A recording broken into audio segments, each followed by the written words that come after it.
من سعید قهرمانی، برادرزاده بانو رودابه قهرمانی هستم که امروز افتخار دارم در خدمت شما باشم. امروز در سوک عمه بزرگوارم بانو رودابه قهرمانی گرد آمده ایم.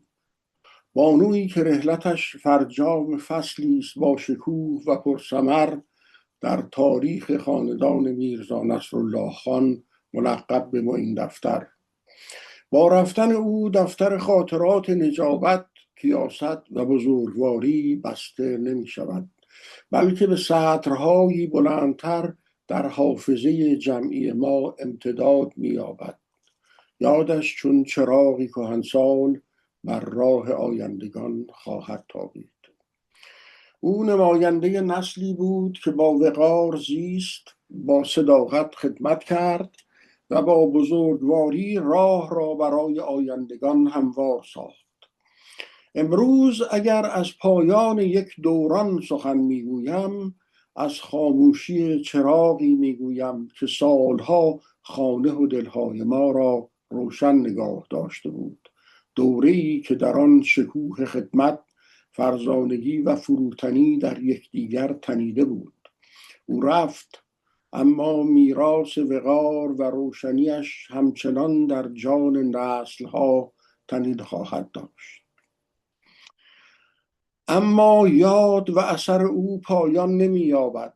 میراث ارجمندش، صداقت، استواری، مهر و اصالت همچنان در رفتار و منش ما زنده خواهد ماند.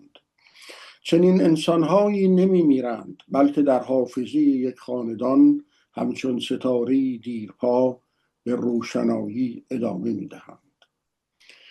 میرزا نصرالله خان، پدر عمه جانم و پدر بزرگ من، خود از خانواده‌ای فرهنگی و اهل علم و قلم و شعر و معرفت بود. فرزندانش همه اهل موسیقی و از پشت دیوارهای بلند پهن خانه‌اش که خود یک اثر هنری بود، آوای موسیقی و آواز همواره به گوش می رسید. و اگر امروز از پایان یک دوران سخن میگوییم، باید بدانیم که این دوران ریشه در میراث مردی داشت که نامش همچون نشانی شریف در حافظه خانواده ما مانده است. میرزا نصرالله خان که از تبار اهل فرهنگ و دانایی برآمده بود، نه تنها با قلم و کتاب مأنوس بود که روحش با شعر و سخن بلند جلا می‌یافت. خانه‌اش، آن بنای با شکوه با دیوارهای بلند و گسترده، صرفاً 4 دیوار نبود، گویی خود یک اثر هنری بود که در هر آجرش ردی از ذوق و وقار صاحبش دیده می‌شد. اندرون خانه به کاشی‌کاری‌هایی مزین بود که هر قطعه‌اش چون برگ رنگین تصویب با نقش‌های هندسی چشم را به سفری لطیف میان رنگ و نور می‌کشاند.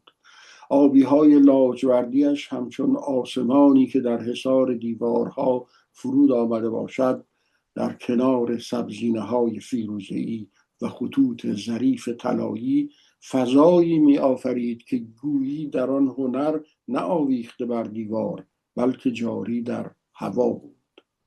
اتاقها با این آرایه‌های دلفریب جلوه‌گاهی از زیبایی و ظرافت اصیل ایرانی بودند و هر بیننده را بیدرنگ به ستایش وامی داشتند. اما شکوه آن خانه تنها در معماریش خلاصه نمی‌شد. محیط پیرامونش نیز چونان بستری شاعرانه روح بنا را در آغوش می‌گرفت. آن خانه در دل ابیوردی نشسته بود، منطقه‌ای در کنار شیراز جنت طراز، آکنده از باغ‌های پرتراوت، کوچه باغ‌های فراخ و باریک و جوی‌های پرآب که صدای روانشان موسیقی آرام طبیعت را در گوش می نشاند. رهگذر از این کوچه ها که می گذشت، بی اختیار در برابر آن عمارت رفیع مکسی از حیرت و تحسین می کرد. بنایی که همچون نگیدی در میان سبزی باغها، همانند خاتم فیروزه بواسحاقی می درخشید. در آن خانه زندگی با موسیقی معنا می گرفت. فرزندانش که هر یک به ساز و آواز دل بسته بودند، صبح و شام آوایی تازه در فضا می نشاندند. نغمه ها از پشت دیوارهای استوار آن خانه به کوچه می ریختند و رهگذران بی آنکه بدانند از روح هنری این خاندان توشه‌ای می گرفتند.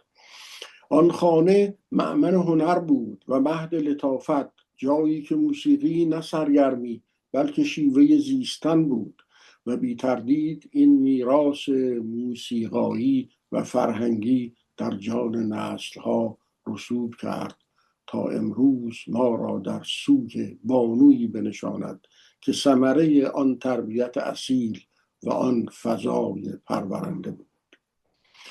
میرزا نصرالله خان، همان بزرگ مردی که به همت و کفایتش خاندان ما میبالد، در دوران حکومت صولتالدوله قشقایی شأن و جایگاهی بس رفیعی داشت.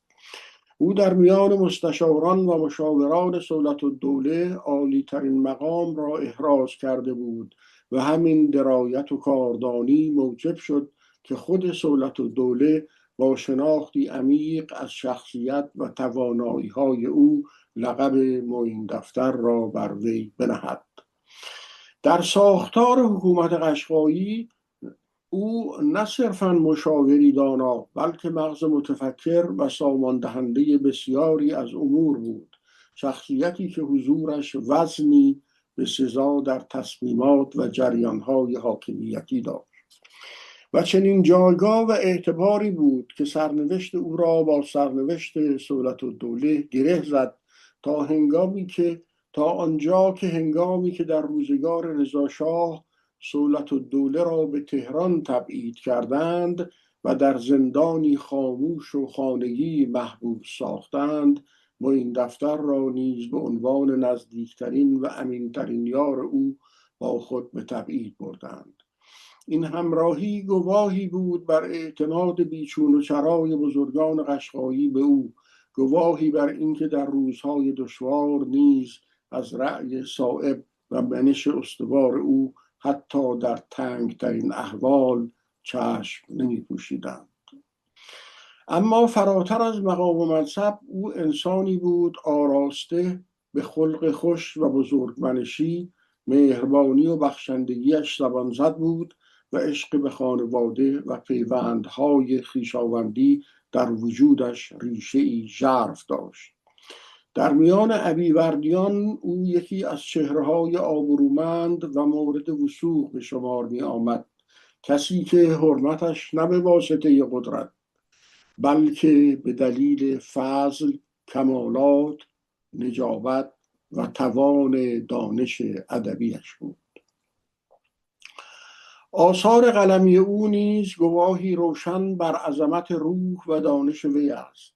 کتاب ارجمندش تاریخ ایل قشقایی نه تنها سندی تاریخی بلکه آینه است از نثر استوار، قلم تماوند، توانمند و دید ژرف او نسبت به زمانه و مردمانش. هر صفحه آن کتاب نشان می‌دهد که معین دفتر افزون بر نقش سیاسی و مشورتی امانتدار تاریخ، فرهنگ و حافظه یک ایل بزرگ بود. معین دفتر در کنار همسر فهیم و شریفش صفیه بانو، بانویی که نوادگانش او را با مهر ننه خوب می‌خواندند و خود مجموعه‌ای از خصال انسانی، بزرگواری ذاتی و توانایی‌های کم نظیر در تربیت فرزندان بود، خانواده‌ای پربرکت و ریشه‌دار بنا نهاد. این دو بزرگوار صاحب 8 فرزند برومند بودند، فرزندانی که هر یک در نهایت تواضع از هوشی سرشار و استعدادهای ممتاز بهره‌مند بودند و در مسیر زندگی اجتماعی خویش نقشی مؤثر و خدمتگزار بر عهده گرفتند. در حقیقت آنچه آنان به جامعه عرضه کردند ثمره تربیت خردمندانه، نظم، مهربانی و تدبیر والای مادری بود که در کنار همسری دانا و فرزانه نسل‌های شایسته و خدمتگزار به یادگار گذاشت.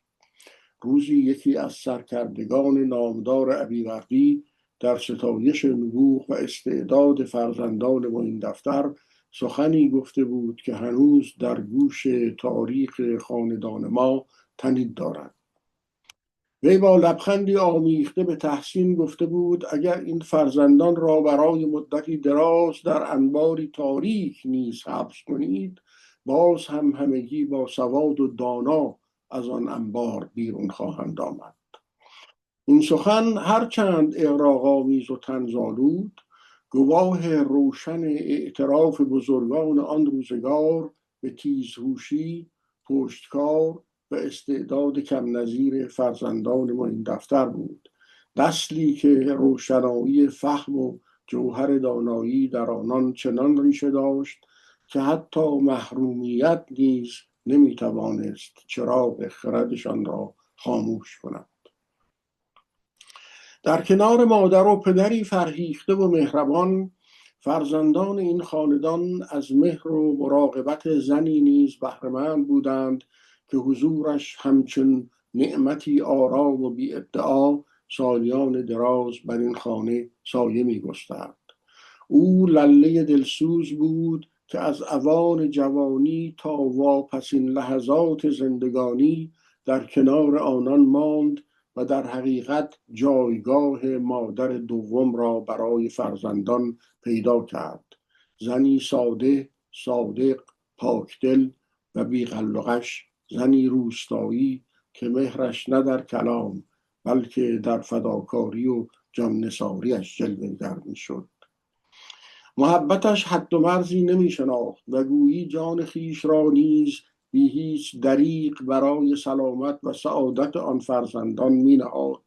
نام او سروگل بود، نامی که همچون وجودش سرشار از صفا، پایداری و زیبایی بی تکلف بود و تا امروز یاد او در دل نوادگان به احترام و مهر زنده مانده است. سالیان دراز عمه گرانمایه‌ام رودابه قهرمانی تنها بازمانده نسلی بود که برای ما نه فقط یک خاندان که سند هویت و شناسنامه کیستی ما به شمار می آمد. او حلقه پیوند ما با ریشه ها بود، بانویی که با صبر، وقار و بردباری گذشته فامیلی من را زنده نگاه می داشت و ما را به جهان پدر بزرگ و مادر بزرگ من می برد، به روزگار کودکی و جوانی پدرها و مادرهای من، زمانی که خانه آنان کانونی پر جنب و جوش از زندگی و شکوه بود.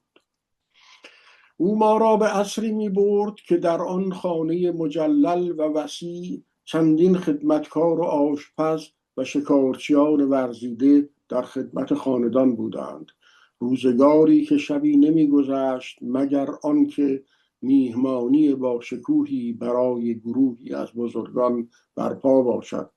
خوانین قشقایی و بزرگان ابیوردی، دبیران و معلمان نامآور شیراز و نیز کارمندان ارشد ادارجات و گروه‌هایی از روحانیون برجسته که از دوستان و شاگردان حضرت آیت الله العظمی شمس آسمان معقول و منقول آشیخ علی ابیوردی برادر پدر بزرگم میرزا نصرالله خان بودند. حضور همه آن طبقات در میهمانی‌ها نشانی بود از منزلت اجتماعی خاندان و جایگاهی که به واسطه دانش، اصالت و ارتباط با بزرگان دین و علم برای معین دفتر و خانواده‌اش حاصل شده بود. آن خانه مجمعی بود از فرهنگ، مهمان نوازی و اعتبار اجتماعی و عمه جان آخرین شاهد زندگی و عمه جان آخرین شاهد زنده آن دوران پرشکوه. اکنون که او به عالم علوی صعود کرده است، همه ما به روشنی در میابیم که این رفتن تنها فقدان یک عزیز نیست، پایان آمدن دوره‌ای است در تاریخ خاندان معین دفتر. با خاموش شدن چراغ وجود او فصل با شکوهی بسته شد، فصلی که در آن شکوه گذشته خاطرات پرآوازه و هویت نسل‌های پیشین در وجود او تداوم یافته بود. او آخرین پرده زنده آن تاریخ بود و امروز با بدرقه او گویی کتاب قطوری از خاطره و شکوه و ریشه ها ورق می‌خورد و به ابدیت می‌پیوندد. خاندان معین دفتر جز ریشه های استوار فرزندانی نیز داشت که هر یک شاخه‌ای پربار از درخت این نسب شریف به شمار می آمدند. نسل او نسلی بود که هر کدام در عرصه‌ای از علم، فرهنگ، هنر، خدمت اجتماعی و فضیلت انسانی چراغی برافروختند. امروز که یاد رودابه گرامی آخرین بازمانده آن نسل را گرامی بیداریم، شایسته است از برادران و خواهران او نیز یاد کنیم، کسانی که با تلاش، نبوغ و شخصیت انسانی خویش برگ‌های زرینی بر تاریخ خاندان افزودند. احمدعلی قهرمانی، فرزند بزرگ مرحوم معین دفتر، مردی بود اهل موسیقی و نوازنده چیره دست ویولون. سالها در بانک شاهی و اداره بهداشت خدمت کرد. در زبان انگلیسی استادی زبردست بود و به لغت شناس بودن در آن زبان شهرت داشت. شاعری بود ظریف طبع و طنزگو. در 54 سالگی بر اثر حمله قلبی درگذشت. شاعر فرهیخته ابیوردی، قلندر محب‌پور، در سوک او و خطاب به چرخ قدار قلندر محب‌پور در سوک او و خطاب به چرخ قدار و روزگار کجرفتار نهیب زد: زبون گردی که استاد زبان را بی زبان کردی. مظفر قهرمانی شاعری زبردست، طنزنویس و بدیهه سرایی توانمند بود. نویسنده‌ای قادر که آثار پژوهشیش از باورد یا ابیورد خراسان تا ابیورد یا ابوالورد فارس و تاریخ وقایع عشایری فارس از شاهکارهای تحقیق در تاریخ ابیوردی و قشقایی به شمار می آیند. او نخستین دبستان را برای مردم ابیوردی بنا کرد، در اداره هواشناسی خدمت نمود و سالیان دراز شهردار برازجان، کازرون و نیز شهر تاریخی در رگز خراسان بود. شهری که مأمن اصلی ابیوردیان در ایران به شمار می رفت تا آن زمان که در روزگار نادرشاه گروه‌هایی از آنان به شهرهای مختلف کوچ داده شدند و اجداد ما به شیراز آمدند. آخرین منصب او ریاست شرکت واحد اتوبوسرانی شیراز بود. آسیای قهرمانی بانوی اهل شعر و موسیقی بود و داریه می نواخت. دلش دریایی از مهر داشت. در زلزله لار کودکی چند ماهه را که پدر و مادرش را از دست داده بود به فرزندی پذیرفت و تا پایان عمر با نهایت محبت بزرگ کرد. هنگام مرگ خانه و دارایی خود را نیز به او بخشید و حتی لحظه‌ای نیندیشید که آن کودک فرزند بیولوژیکی او نیست. شاید این چند بیت از شعری را که سالیانی پیش سروده‌ام توانسته باشد پرتویی از شخصیت او را بازتاب دهد. آسیه که هست عمه من، چون نور بود همیشه روشن، قلبش شده از وفا سرشته، از مهر خدا ورا نوشته. پاک است و هرچه نیک باشد در جمع است در او هزارها صد، بر خانه سرخوشی دریچه، عشق از دل او شده نتیجه.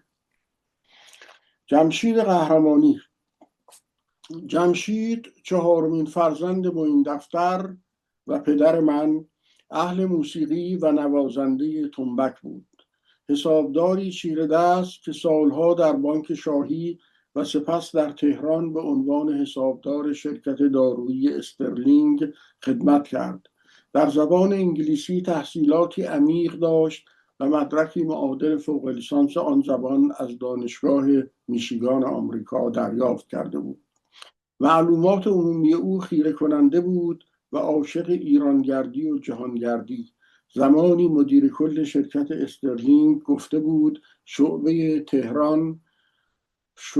تهران شرکت ما تنها شعبه است که همچون ساعت کار می کند و این همه از برکت وجود حسابداری دقیق و کارآزموده‌ای چون جمشید قهرمانی است.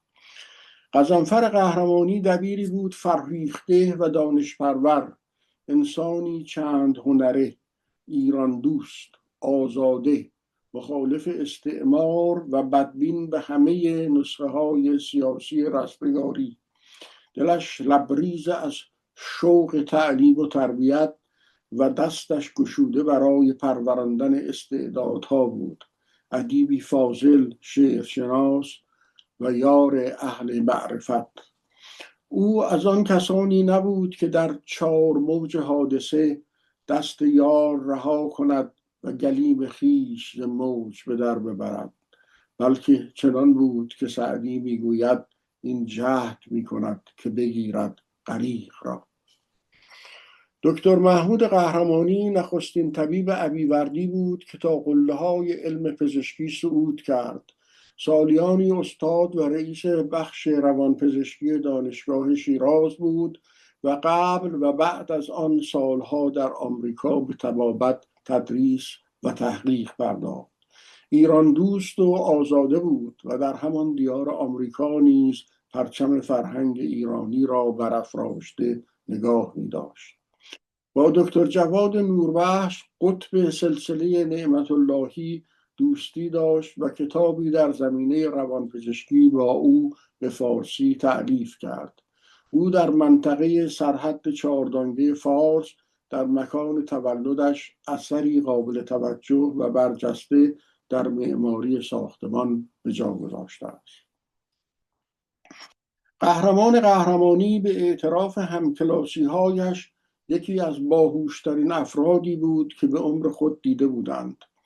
در دانشگاه تهران علوم سیاسی خواند و تنها بر پایه شایستگی و دانش خویش بی هیچ رابطه یا وابستگی وارد وزارت خارجه شد. سالها در سفارت‌های کانادا، شوروی و اسپانیا خدمت کرد. در مسکو وزیر مختار و معاون سیاستمدار معروف احمد میرفندرسکی بود و در اسپانیا معاون سپهبد فریدون جم داماد رضا شاه. چند سال نیز رئیس اداره مهاجرت ایران بود. افزون بر فارسی و ترکی به انگلیسی، روسی و اسپانیولی تسلط کامل داشت. در وزارت خارجه به کاردانی و صداقت شناخته میشد و بسیار محبوب بود. او در جوانی در سال 1340 کتاب مادام کوری نوشته اوا کوری دختر او را ترجمه کرد. ترجمه ای که 10 بار تجدید چاپ شده است و برای آن جایزه بهترین ترجمه سال را از محمد رضا شاه دریافت کرده بود. رودابه قهرمانی آخرین نگین نسل. و در پایان رودابه قهرمانی عمه گرامی من آخرین فرزند این خاندان بود. بانویی که اکنون چهره در نقاب خاک کشیده و جای خالیش دل فرزندان، برادرزادگان و همه فامیل را می آزارد.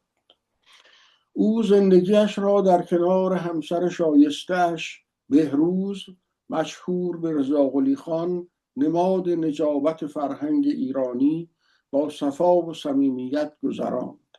ثمره این زندگی 3 فرزند است: سیاوش، جوانی با استعداد و نبوغ فراوان که برگ نابهنگامش همچون تیر بر قلب والدین نشست.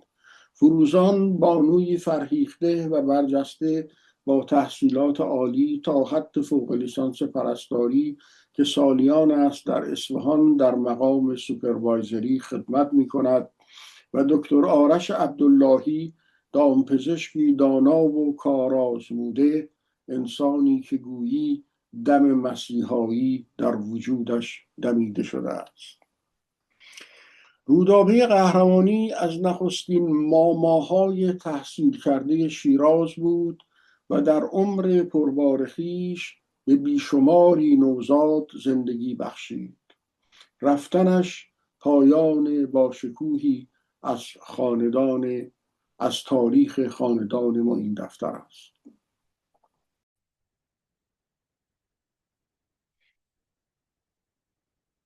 بانوان و آقایان محترم، عزیزان، امروز ما نه تنها در سوک یک عزیز بلکه در بدرقه آخرین فروغ نسل معین دفتر ایستاده‌ایم.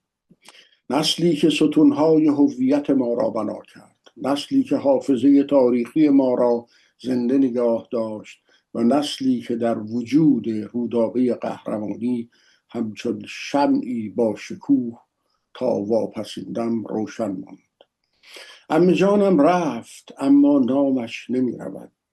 عطر مهرش، شکوه وقارش، استواریش در رنجها، صبرش در برابر تقدیر و مهربانی بیکرانش در تار و پود این خاندان جاودانه خواهد ماند. او فصل را بست اما داستان را تمام نکرد، زیرا داستان در رگهای ما ادامه دارد. او در یادها میماند، در خون ما جاری است و نامش همچون نغمه‌ای دیرپا در آینده این خاندان تنین خواهد افکند. امروز در حضور شما رودابه قهرمانی را نه بدرقه غم که با سلامی از افتخار روانه ابدیت می‌کنیم.